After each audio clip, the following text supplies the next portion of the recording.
Merci au Conseil scientifique de la SAR de m'avoir invité à vous présenter cette conférence d'actualisation.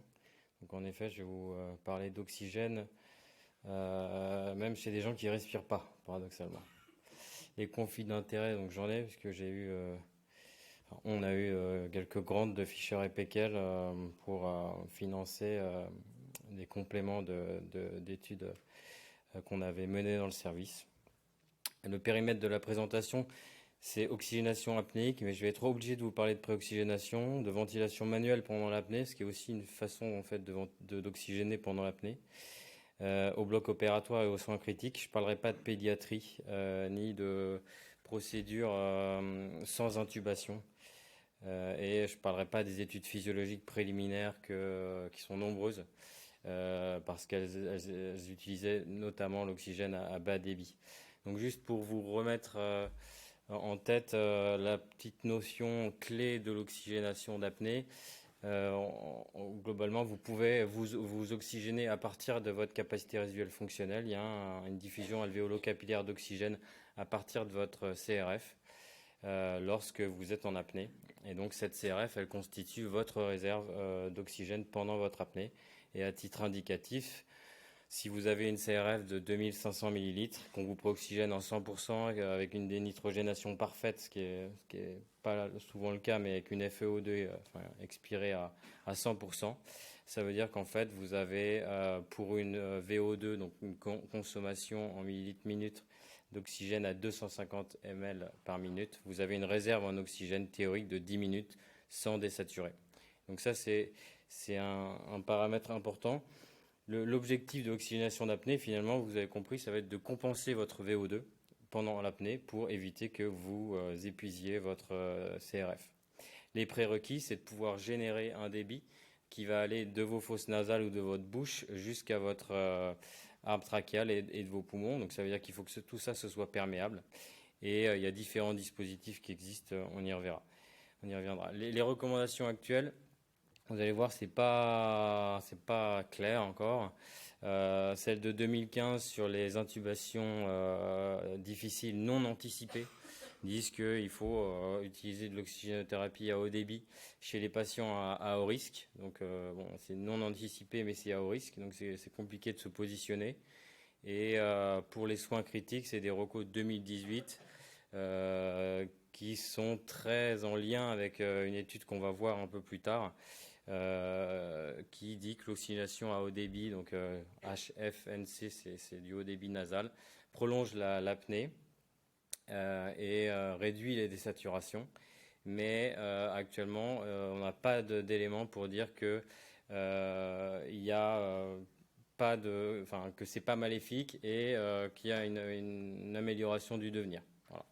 Donc, ils disent aussi que il faut mettre en balance cette administration d'eau nasale par des lunettes à haut débit avec l'éventuelle interférence d'étanchéité des moyens de préoxygénation que ça pourrait créer. Donc, pourquoi la question de l'oxygénation d'apnée, elle est toujours d'actualité en 2023? Vous allez voir, en fait, c'est à cause, mais c'est pas grave, mais c'est parce que en fait les études sont pas designées pour répondre à cette question, et c'est ça que je vais essayer de vous expliquer. Et en fonction des résultats des études, nous, on va essayer d'en déduire une conduite à tenir qui est pas, il faut pas prendre pour argent comptant, mais qui peut faire avancer un petit peu les choses. Cette étude du BJA en 2021 avait inclus 80 patients. Ils avaient randomisé en préoxygénation au masque à 15 litres par minute. Donc BVM, c'est back valve masque. Mais ça peut être un masque facial ou un masque à haute concentration ou un masque sans réinhalation, c'est un peu pareil. Et donc ces 80 patients étaient divisés en deux groupes, l'un préoxygéné au masque facial, l'autre avec du haut débit. Et dans les deux groupes, à l'induction de l'anesthésie, donc on les maintenait en apnée, on les subluxait, on mettait une canule des Guedel et on leur laissait, on les étouffait d'une part avec le masque et de l'autre part avec le haut débit. Et le primary, c'était des saturations inférieures à 92% dans les 18 minutes. À 18 minutes, si le patient n'avait pas désaturé, je l'intubais. Et s'il désaturait avant à 92%, je l'intubais. Et donc, dans cette étude, L'oxygénothérapie à haut débit donnait une 12% de désaturation contre 38% de désaturation dans le groupe masque. Donc là, on se dit, c'est sûr, l'oxygénation à haut débit, ça permet de faire de l'oxygénation d'apnée. Les patients étaient en apnée, il y en a un qui tient, l'autre ne tient pas, c'est que ça marche. Bon, en fait, l'écueil de cette étude, mais de toutes celles que je vais vous présenter quasiment, c'est que l'oxygénation d'apnée, l'oxygénation à haut débit, elle est utilisée en préoxygénation et pendant l'apnée. Ça veut dire qu'en fait, on ne peut pas savoir si le bénéfice il a eu lieu au moment de la préoxygénation ou au moment de l'apnée.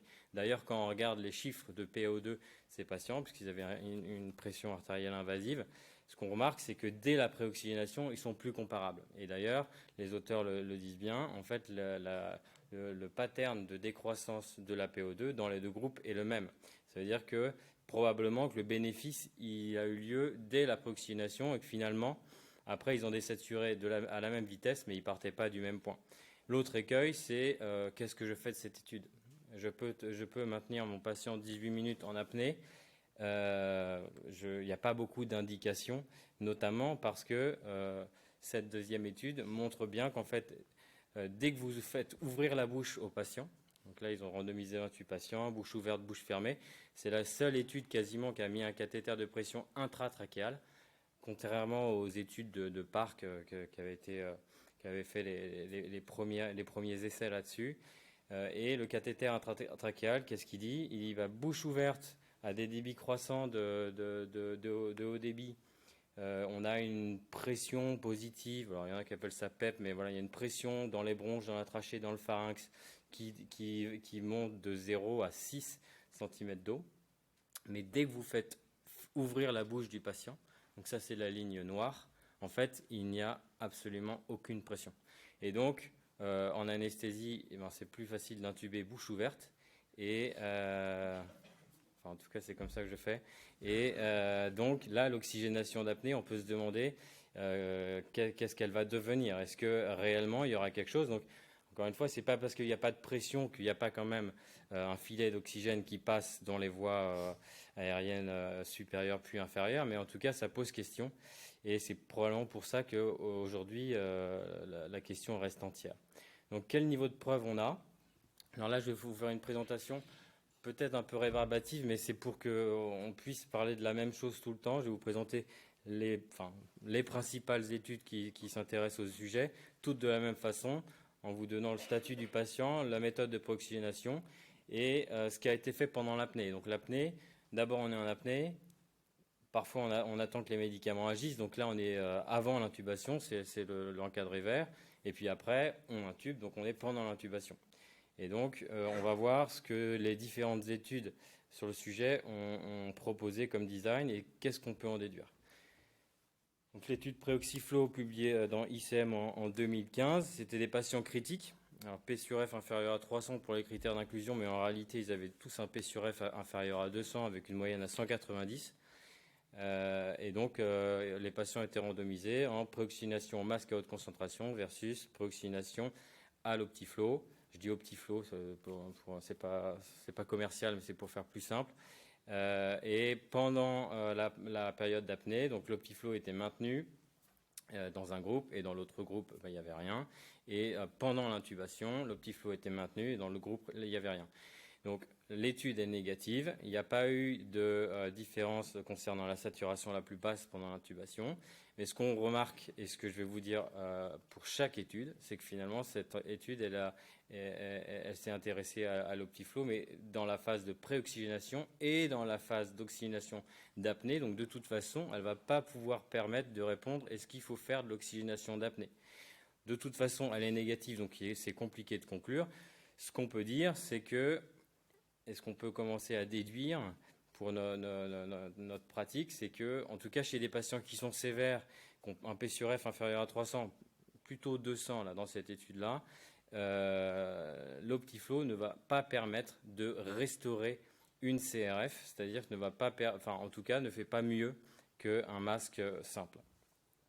L'étude Florali 2, publiée dans Lancet Respiratory Medicine, en 2019 par l'équipe de Poitiers, a randomisé 322 patients, des patients qui étaient critiques, donc avec un P sur F inférieur à 300, avec une analyse en sous-groupe qui était prévue a priori avec les P sur F inférieurs à 200. Donc ils ont été randomisés entre VNI et Optiflow 60 litres par minute. Dans un groupe préoxygénation en VNI, ensuite à l'apnée plus rien et pendant l'intubation plus rien, et dans le groupe Optiflow à l'apnée on maintenait l'Optiflow et pendant l'intubation on maintenait l'Optiflow. Sur le primary en intention de traiter il n'y avait pas de différence, mais dans l'analyse en sous-groupe concernant les patients qui avaient un P sur F inférieur à 200, on avait une différence de saturation la plus basse. Donc ce qu'on conclut, c'est que chez les patients qui ont un P sur F inférieur à 300, il n'y a pas de différence entre un Optiflow et une VNI concernant la saturation la plus basse, mais pour les patients qui ont un P sur F inférieur à 200, et c'est là que ça devient intéressant, il y a une différence. Et donc, bon, même si cette étude, encore une fois, elle ne permet pas de conclure sur l'Optiflow en apnée, peut-être qu'en fait, la VNI, chez ces patients très sévères, permet de restaurer une CRF, ou au moins en partie, ce qu'a pas permis l'Optiflow, et c'est pour ça qu'il pourrait, je dis, tout est au conditionnel parce qu'on extrapole les résultats, pourrait y avoir un intérêt à faire de la VNI chez les patients les plus sévères. L'étude ProTrash publiée dans ICM en 2019, c'est des patients encore critiques, mais avec un P sur F cette fois supérieur à 200, randomisé entre masque haute concentration et Optiflow. Même design. Et de la même façon, on ne peut pas conclure sur l'oxygénation d'apnée puisqu'il y en a tout le long de la préoxygénation à l'intubation.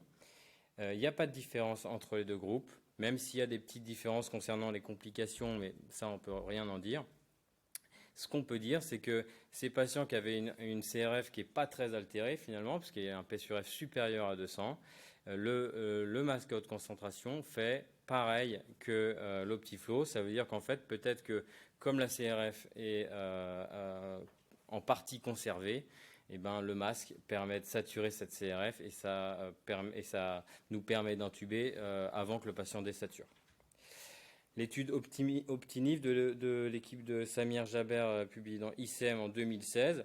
Alors, c'est une étude elle commence à faire un design un peu plus intéressant parce que les auteurs associent l'Optiflow à la VNI avec dans un groupe l'Optiflow allumé et l'autre groupe l'Optiflow éteint. Donc là, les groupes deviennent un peu plus comparables.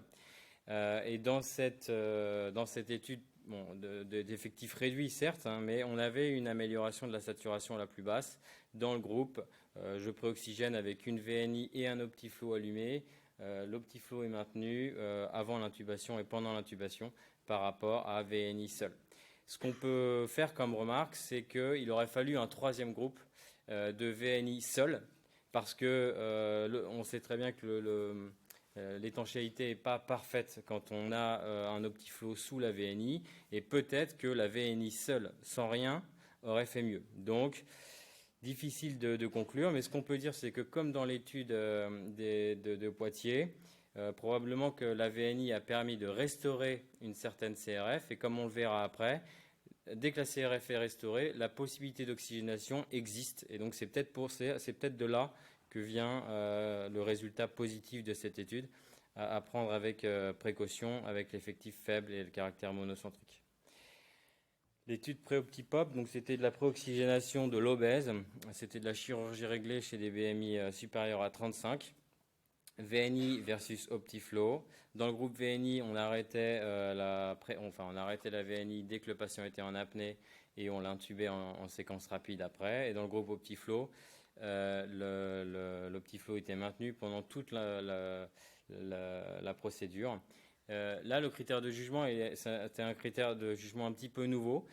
C'était en fait le TO2 dans les 2 minutes après l'intubation. Donc le TO2 dans les 2 minutes après l'intubation, c'est un petit peu nouveau puisque en fait c'est le reflet de l'oxygène restant à la fin de l'intubation. Et donc l'oxygène restant à la fin de l'intubation, ça dépend de le TO2 en fin de préoxygénation, d'où le patient part, du volume de la CRF du patient, de sa VO2 et de la capacité de votre dispositif à faire de la suppléance d'oxygène pendant l'intubation.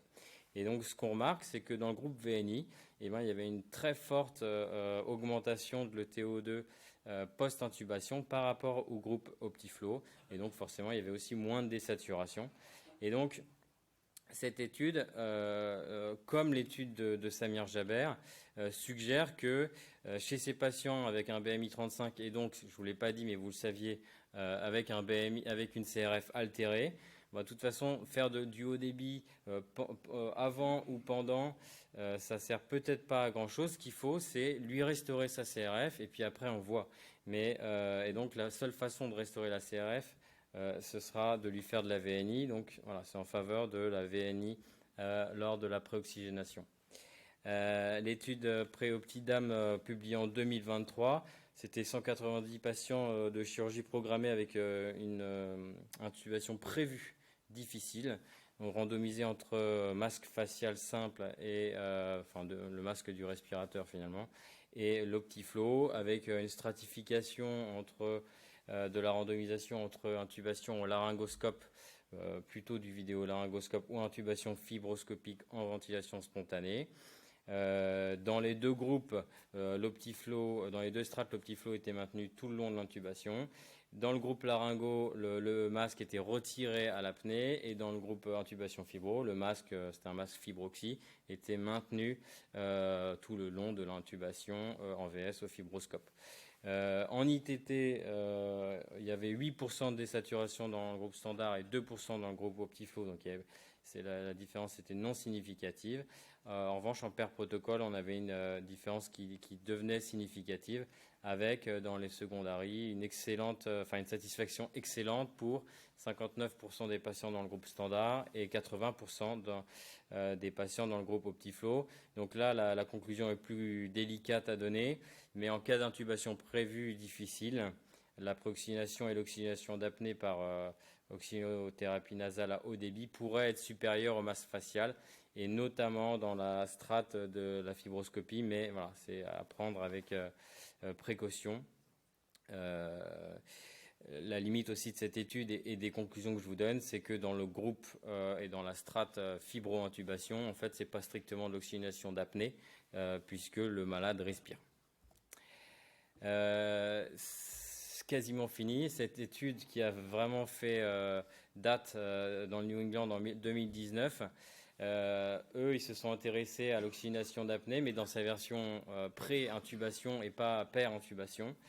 400 patients critiques, avec 60% de patients en insuffisance respiratoire aiguë. La préoxygénation était libre dans les deux cas, et dans un des deux groupes, on avait le droit de ventiler au masque dès que le patient était en apnée, sauf risque d'inhalation majeure. Donc c'était une ventilation à 15 litres minute, une PEP entre 5 et 10, avec une Guedel à 10 cycles par minute, et on ventilait pas trop fort, juste pour voir une ampliation thoracique minime. Et donc là, chez ces patients qui étaient des patients graves, on a une réduction des désaturations dans le groupe je ventile pendant l'apnée, donc une oxygénation pendant l'apnée. Ce qui est aussi intéressant, c'est que dans le groupe standard, dans le groupe qui n'avait pas la ventilation, les investigateurs ont essayé de sauver les meubles. Donc, ils ont parfois, dans 21% des cas, ils ont quand même donné une ventilation au masque, et dans 77% des cas, ils ont tenté de l'oxygénation d'apnée passive, et vous voyez que ça n'a pas modifié les résultats. Donc ça, c'est vraiment en faveur d'une ventilation, on va dire, active pendant la période d'apnée, et sous-entendu probablement une restauration de la CRF à ce moment-là. Enfin, cette étude Optimas de l'équipe de Montpellier également, je vous la présente. Alors, c'est pas une randomisée contrôlée, mais elle a la qualité d'essayer d'utiliser un petit peu toutes les techniques dont je viens de vous parler. Donc, il y a de l'oxygénation, il y a de la ventilation au masque, il y a de la préoxygénation au masque associée à de l'Optiflow, et puis une fois peut-être que, c'est une supposition, mais une fois que la CRF est restaurée, qu'on a ventilé au masque, il y a de nouveau du haut débit, et eux aussi utilisaient la fraction expirée en oxygène dans les 2 minutes après l'intubation, et lorsque vous utilisiez du haut débit du début à la fin de la procédure, que ce soit pendant la préoxygénation associée au masque, que ce soit lors de la ventilation manuelle ou pendant l'intubation, vous aviez une augmentation, une amélioration de l'oxygène restant dans les 2 minutes post-intubation. Ça, c'était constant chez les patients aussi qui présentaient une obésité modérée. Et on peut se demander si le fait d'avoir ventilé au masque pendant la période d'apnée, donc l'encadré orange, n'a pas justement permis de restaurer une certaine CRF qui a permis d'effectuer une oxygénation d'apnée pendant l'intubation. Donc vous voyez, en fait, il y a beaucoup d'études. Elles ne sont pas designées du tout pour répondre à faut-il faire de l'oxygénation d'apnée. Elles sont designées pour étudier des dispositifs. Et donc c'est pour ça que ce n'est pas évident de répondre à cette question. Je vous ai quand même résumé ici les études avec les résultats qu'elles pouvaient apporter. Et donc je vous ai fait une synthèse qui n'engage que moi, hein, mais vous pourrez d'ailleurs critiquer lors des questions. Voilà, pour les patients qui ont un BMI supérieur à 35 et qui sont critiques avec un P sur F inférieur à 200, de toute façon, il faut faire de la ventilation non invasive pour la préoxygénation. Associé ou non à l'Optiflow, ça reste compliqué à dire. Si ce n'est pas contre-indiqué pendant la période d'apnée et avant l'intubation, il faut les ventiler au masque. Ça, c'est l'étude Prevent, c'est aussi l'étude OptiMask. Et pendant l'intubation, si vous avez bien restauré la CRF à la phase de préoxygénation et avant l'intubation, pourquoi pas leur faire de l'oxygénation à haut débit? Ça, c'est les résultats de l'étude OptiNiv et OptiMask. Si c'est une chirurgie programmée sans intubation difficile prévue, la préoxygénation au masque semble raisonnable. De toute façon, il faudra faire de la ventilation d'apnée si ce n'est pas contre-indiqué. Et si vous avez très peur des désaturations, vous pouvez faire de l'Optiflow. Ça, c'est l'étude OptiMask qui le dit, mais on a moins de preuves quand même. Et enfin, si les patients sont critiques, mais avec un P sur F supérieur à 200 ou une intubation difficile prévue, là, l'étude ProTrash et l'étude Préoptidam disent que c'est probablement pas la peine de faire de la ventilation non invasive, mais l'Optiflow suffira. Il faudra dans tous les cas, pendant la période d'apnée, faire de la ventilation manuelle et refaire de l'oxygénation nasale à haut débit pendant l'intubation. Les messages clés, c'est que la VNI, c'est vraiment le seul dispositif qui vous permettra de restaurer une CRF. Ce n'est pas la peine d'essayer de restaurer une CRF avec du haut débit. Et donc, c'est très valable chez les patients obèses et qui ont une insuffisance respiratoire aiguë sévère. L'Optiflow, elle permet très probablement un certain degré d'oxygénation d'apnée sous réserve d'une filière perméable, hein, et idéalement bouche fermée. Donc tout ça, ça pose question. Et surtout chez des patients qui ont une CRF conservée ou qui ont une CRF restaurée. L'Optiflow, il permet pas, il permet probablement pas, donc comme je vous le disais, de restaurer la CRF, mais il pourrait potentialiser la préoxygénation quand il est associé à la VNI ou aux masses faciales. Ça, c'est les résultats de l'équipe de Montpellier. Enfin, la ventilation au masque à l'apnée, elle doit être effectuée aussi souvent que possible en l'absence de contre-indication. Donc si on peut retenir deux choses, pas de CRF, pas de préoxygénation efficace, pas de CRF, pas d'oxygénation d'apnée. Je vous remercie.